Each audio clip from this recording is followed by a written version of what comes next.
একটা গুরুত্বপূর্ণ কথা বলি ভাই, কেউ স্কিপ করবেন না ভিডিওটা ভাই, প্লিজ স্কিপ করবেন না কেউ। যারা গার্মেন্টসে চাকরি করে ভাই, তাদের জীবনযাপন এতটা কষ্ট আপনারা ভাই বলে বুঝাতে পারবো না।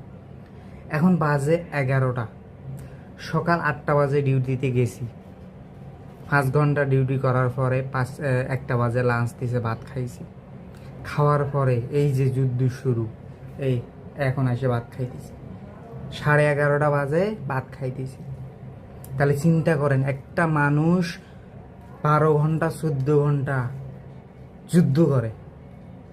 আর গার্মেন্টসের চাকরি যারা করে তাদের সেই ছেলেগুলো যদি গ্রাম অঞ্চলে বলে বিয়ে দেয় না, মেয়ে হয়ে চাকরি করলেও বিয়ে দেয় না, ছেলে চাকরি করলেও কীরকম একটা মানে খারাপ নজরে দেখে। আর ভাই, গার্মেন্টসে যারা চাকরি করে প্রত্যেকটা মানুষ কষ্ট করে, রক্তে ঘামানো টাকা ইনকাম করে সৎ পথে, তাদের টাকার কোনো ভেজাল নাই।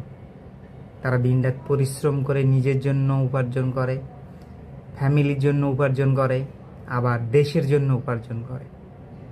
একটা মানুষ তিনটা জায়গার জন্য ইনকাম করে, কষ্ট করে, পরিশ্রম করে, আর তাদেরকে আপনারা ঘৃণা করেন ভাই। দেখুন, এখন বাজে 11:30 বাজে, এসে ভাত খাইতেছি, সে 8টা বাজে ডিউটিতে গেছিলাম।